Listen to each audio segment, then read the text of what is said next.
Life में कभी कभी आप लोगों ने एक चीज़ नोटिस की होगी, कभी कभी सिचुएशन इतनी वर्स्ट हो जाती है ना, हम लोग चाहते तो है कि अपने जो ड्रीम्स है उस चीज़ को अचीव कर ले, बट ऐसा हो नहीं पाता है।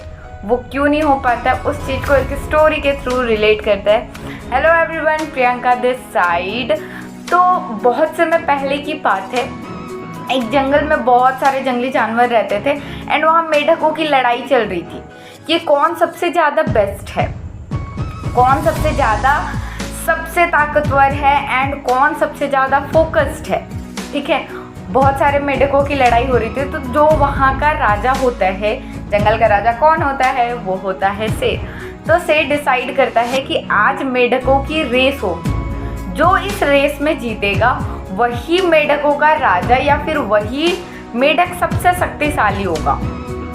ठीक है, तो भाई रेस की प्रिपरेशन होती है, सारे जितने भी जंगली जानवर होते हैं वहाँ पे आके इकट्ठा होते हैं सब कोई, एंड सारे मेढक वहाँ पे, एक सबसे छोटा मेढक होता है वो भी आके पार्टिसिपेट करता है। देन सबको बोलते हैं, अरे यार तुम कैसे जीतोगे, इतने बड़े बड़े मेढक यहाँ पे आए हुए हैं, तुमसे ताकतवर है, तुमसे उम्र में ज़्यादा बड़े हैं, वो लोग आराम से जीत जाएगा, तुम बेकार फालतू का पार्टिसिपेट कर रहे हो, अभी भी मौका है, निकल जाओ।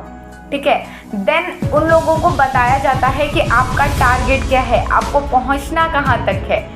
देन उन लोगों को पहुँचना होता है, उन लोगों को राजा बताते हैं कि आप लोगों को यहाँ की जो सबसे ऊंची चोटी है पहाड़ की, वहाँ तक आपको पहुँचना है, वहाँ तक रेस है, वहाँ तक फिनिश जोन है। ठीक है, तो सारे मेढक प्रिपेयर हो जाते हैं बहुत बढ़िया तरीके से। उसके बाद सारे जंगली जानवरों को तो आधा से ज़्यादा को पता होता है रास्ता, कि किस तरीके का रास्ता आने वाला है। तो सबको बताया जाता है बीच में, मतलब सब कोई बोलते हैं ना कि पीछे से बोलने वाले, तो सारे जानवर बताने लगते हैं कि भाई वहाँ जाओगे तो गड्ढे मिलेंगे, बहुत सारे जंगली जानवर मिलेंगे, कहीं तुमको खा गए तो, या फिर कहीं सांप वगैरह निकल लिया तो, फिर गड्ढे मिलेंगे, आपको ऊबड़ खाबड़ बहुत सारे पत्थरों पे चलना पड़ेगा, कोई भी कुछ भी हो सकता है। ठीक है, रास्ता बहुत कठिन है, बीच में दलदल भी मिलेगा। ठीक है, तो बहुत सारे मेढक डर जाते हैं। ठीक है, बहुत कोई नाम वापस ले लेते हैं। फिर स्टार्ट होता है रेस। सबके माइंड में वही चलते रहता है कि आगे चल के बहुत सारे ऑब्स्टेकल्स है जिसका मेरे को फेस करना है, जिस चीज़ को मेरे को टैकल करके आगे बढ़ना है। राइट, सबको सबकी सुनी, रेस स्टार्ट हुआ, सबको आगे फुदकते फुदकते फुदकते, सबको कूदते हुए जो मेढक थे सब आगे बढ़ रहे थे। आधा रास्ता में आके कुछ मेढक लुढ़क गए, आधा चलते चलते तो कहीं कोई दलदल में फंस गया, कोई ये चीज़ सोचने लगा कि यार मेरे से होगा ही नहीं। ठीक है, सब चीज़ भूल भाल के बढ़ते गए बढ़ते गए बढ़ते गए, तो आधा से ज़्यादा मेढक पहुंच गया एंड जो सबसे छोटा मेढक था वो सबसे ऊपर की चोटी पे जाके पहुंचा। ठीक है, तो भाई सब कोई आश्चर्यचकित, सब कोई सरप्राइज्ड कि भाई ऐसा कैसे हो गया, इससे ज़्यादा ताकतवर जो मेढक थे, जो ज़्यादा पोटेंशियल वाइज बहुत ज़्यादा एक्टिव थे, जो इससे फास्ट थे, देन ये छोटा सा मेढक कैसे जीत गया? इसका आइडिया है आप लोगों के पास? अगर आपको पता है तो प्लीज़ कमेंट सेक्शन में बताइए। तो जब वो तो जीत जाता है, वो प्राइज़ भी ले लेता है। ठीक है, देन वहाँ पे जो राजा होता है वो उसको पूछता है कि इतने सारे ऑब्स्टेकल्स आए, इतने सारे बाधाएं आए, फिर भी तुमको कुछ नहीं फर्क पड़ा, तुम कैसे इतना जल्दी पहुँच गए एंड सबको पीछे छोड़ दिया, ऐसा कैसे? जबकि तुमको पता था क्या क्या ऑब्स्टेकल्स आने वाले हैं, देन कैसे पहुँच गए? देन उसने कुछ रिस्पॉन्स नहीं किया। फिर उसके जो पेरेंट्स होते हैं वो आके बताते हैं कि सरदार, ये जो मेढक, ये मेरा बेटा है, वो सुन नहीं सकता है। कुछ समझ में आया?